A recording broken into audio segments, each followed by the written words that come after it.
Hey Aquarius, welcome back to Distilled Tarot. My name's Shannon. I'll be guiding you through today's reading. This is our daily reading for July 26th. Let's see what's going on with Aquarius. Thank you to all of you who have been engaging with the videos, liking, sharing, subscribing. You guys are what's keeping the channel going, and I'm really grateful.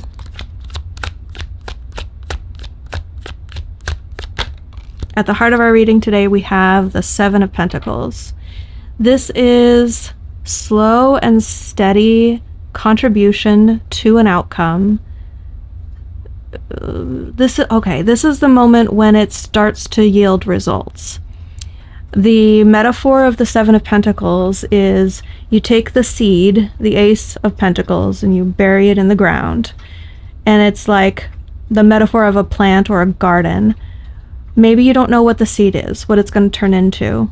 You have an idea of the conditions that you need to provide, so you're giving it plenty of sunshine and the right amount of water and maybe some fertilizer. Maybe you're weeding to make sure that weeds don't grow and crowd out the roots.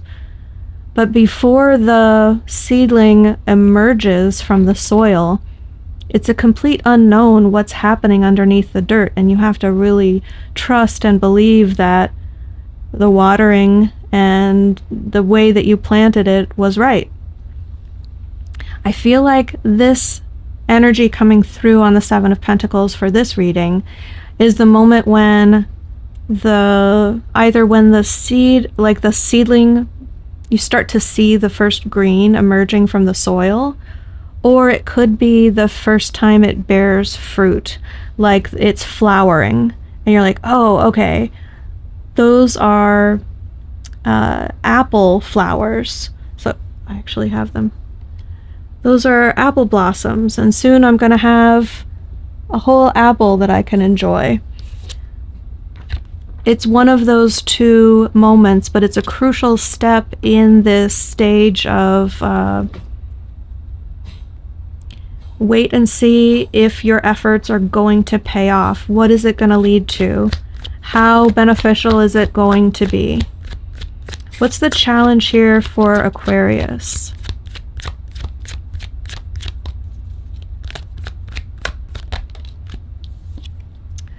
The Emperor as a challenge could be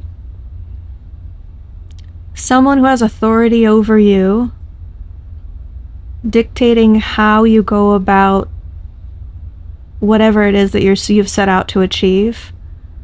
You could feel like if you were unhindered by their rules and regulations, doing things their way, that you would feel better about it. You could try different things out, and you would know that the outcome was based on your ideas and your efforts and in your plan.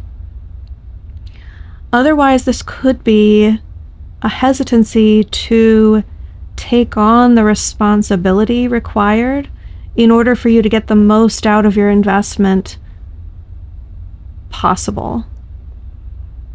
You could be playing it small or unwilling to delegate or lead. That would enable you to grow this investment or this plan into something bigger than what it will turn into. Like with the apple tree metaphor, you either have like the owner of the orchard telling you, oh, you shouldn't be planting over there, I want you to uproot that and move it over to where we've grown the apple trees in the past. As you're like, I planted it there for a reason, will you let me just see how it's going to turn out? Or this is like the universe telling you, if you would hire a staff of orchard workers, then you could be planting 100 apple trees, and the investment on the front end would be more, but the payoff on the back end would be considerably more. So will you take on the leadership and the additional risk, or will you relegate yourself to waiting to see if the 1 or 2 or 3 apple trees that you've planted you're going to be happy with that level of result. It's one of the two here. It definitely boils down to leadership and whether like someone else is in a leadership role over you and you're contending with that in a stressful way, or you have resistance to taking on a leadership role that could make you more successful if you were to take it on. Let's see our focus. What are we focused on? King of Cups. Okay, so some people I know like me to give more examples in terms of how this could apply to your life. So I am going to keep up with the orchard metaphor because that's like anything that you do in life. It could be a relationship, it could be a career, it could be a friendship that you're working on, or your connection with your family, or developing a relationship with your kids, right? This is how you can like extrapolate and fit the readings to make sense for what's going on in your own life. But I am getting a strong prompting for those of you who prefer it when I give you the possibilities rather than doing that for yourself. And I think for the first example that the track that I was on, this would be either wanting someone who truly loves apple orchards as much as you do, that you can share that with, whose advice you can solicit and rely upon because they actually care about apples. Or if this is a relationship reading for you, then this is about how you invest in relationships, the time and effort and thought and planning and care that you're willing to pour into another person's life and well-being. If that's the case, then this King of Cups is what you are willing to give to a relationship and what you're expecting in return. This clarity about who you are and what you want. So self-knowledge, self-awareness. What makes you happy? Groundedness with your emotions, that you understand how to be in touch with your own emotions and what you're feeling. You can regulate your own emotions. And you want someone who has all of those qualities developed in themselves. Let's see what led up to this in the recent past. The Five of Cups.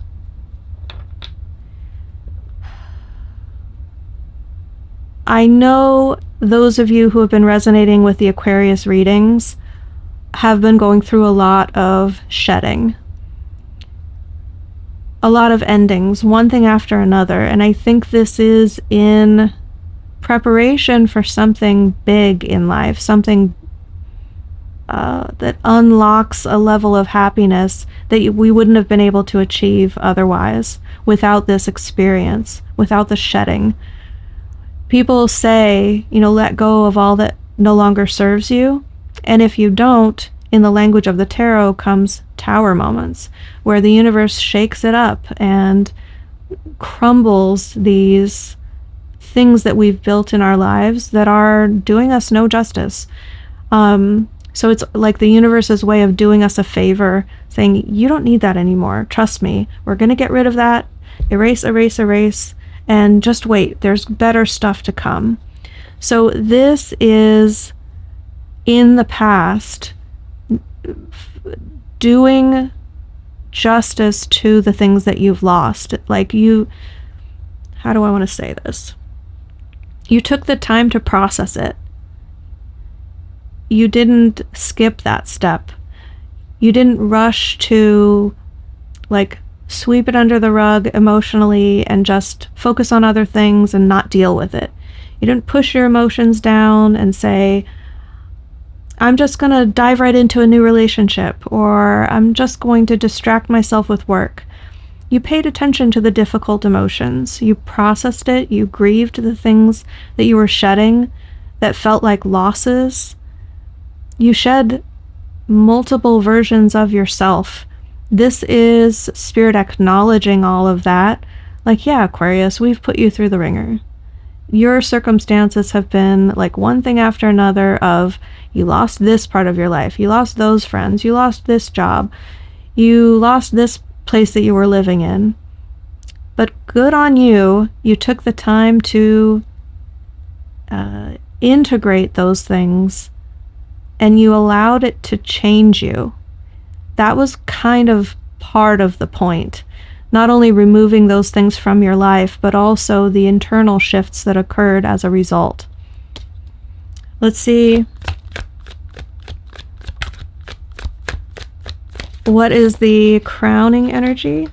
We have the Six of Cups. This is harmonious emotion shared reciprocally. I'm not sure with whom. We don't have a clear indication. Maybe with this King of Cups.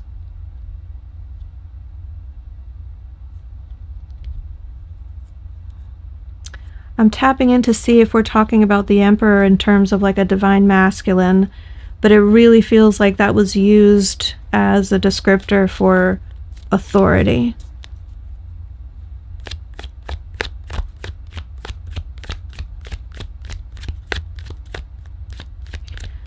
The Six of Cups is allowing yourself to enjoy the simple things. Like, just having an ice cream cone can make your entire day.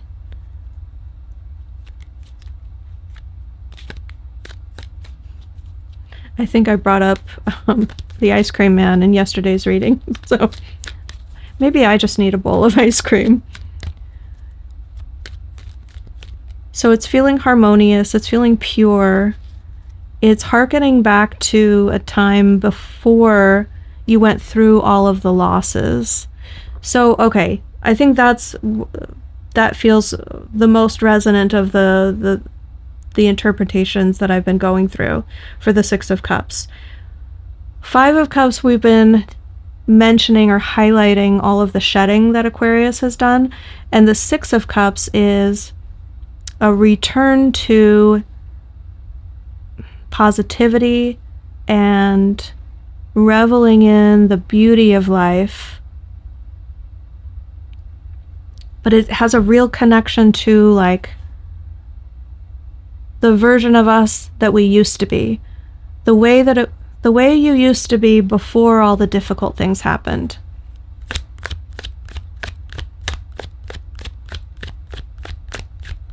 Like, remember how easy it used to be to find pleasure in the world, or remember that you used to really love playing Mario Kart, and now you don't indulge in video games because you get too wrapped up and obsessed. But if you just sit down and let your mind go and play Rainbow Road, it will all come flooding back. It's more of this, like, yeah, remembrances of easier times, but in a way that allows happiness to flood in. Speaking of happiness flooding in the near future, we have the Sun energy, which is the universe illuminating opportunities that lie ahead of you. The sun is at your back. You can see the terrain of your life ahead and all the opportunities that are coming up very clearly. There's a minimization of obstacles. Like, I'm not seeing totally clear sailing. There's still challenges ahead, but they're like minor. Not a lot of change or upheaval or shedding required. This is a time of exploration, enjoyment, growth, definitely, but it's fun, it's happy, it's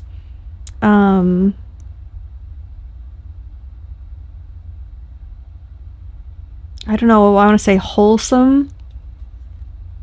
but that has kind of a weird connotation for me. Substantial, maybe?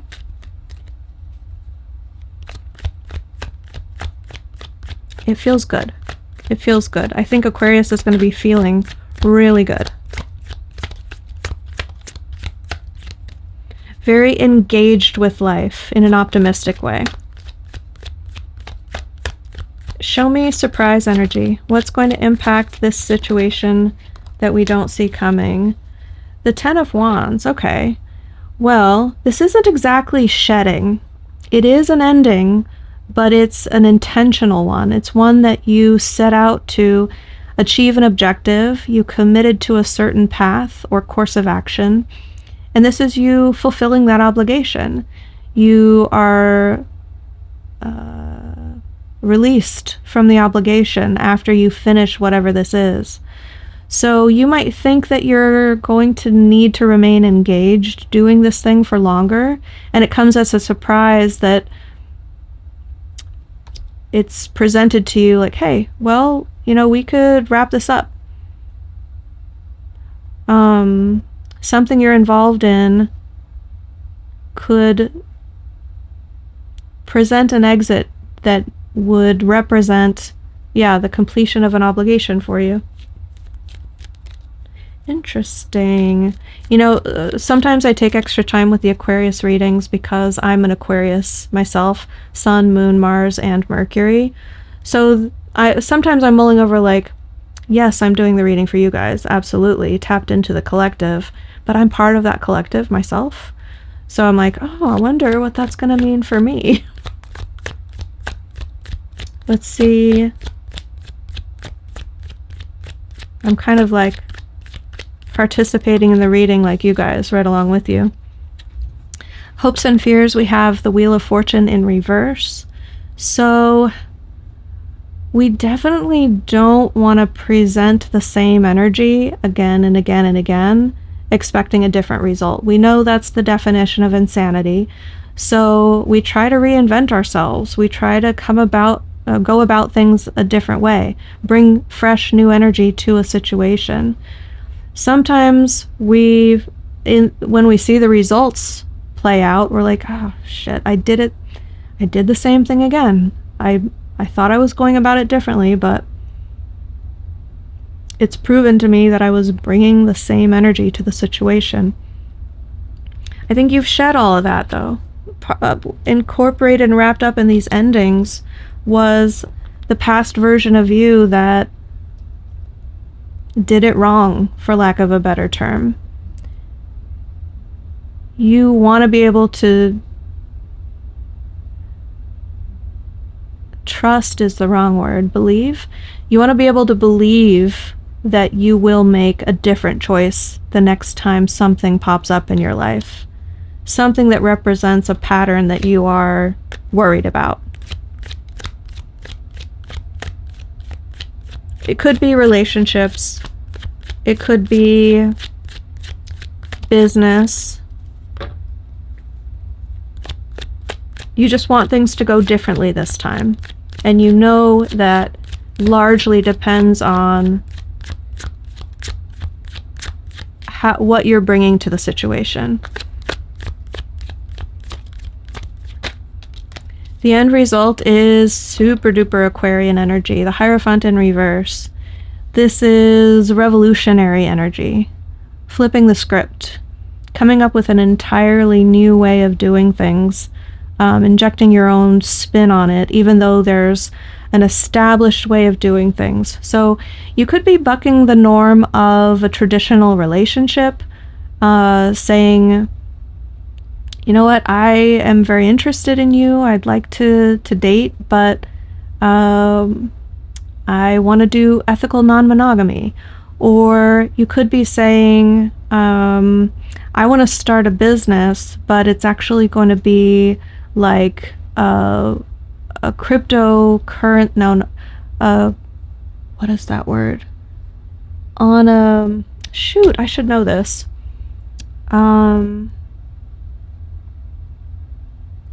Blockchain. I could either form a traditional business the way that it's established and has always been done. Or I could form a business that's based on the blockchain, and instead of central ownership and leadership, it could be completely delegated and owned by the collective that is participating in this business or service. There's an entirely new way to do something, and you're very intrigued and excited about being on the cutting edge of this revolutionary new style. Your advice is, don't be afraid to walk away even if you feel like everything's fine. If your inner guidance system is pulling you to new territory, there's a reason for that. Trust it.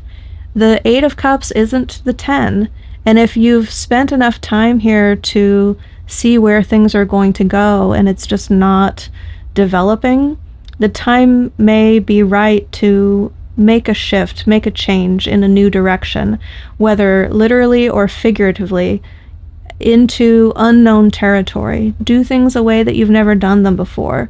Have a new experience. Your greater degree of ease and fulfillment and satisfaction lies in new territory. So explore. Aquarius, I hope that helped. Have a great day, and I'll see you back tomorrow. Thanks for watching. If you enjoyed this and would like a personal reading, follow this link in the description box below, and consider becoming a channel member for access to exclusive members-only readings and live streams.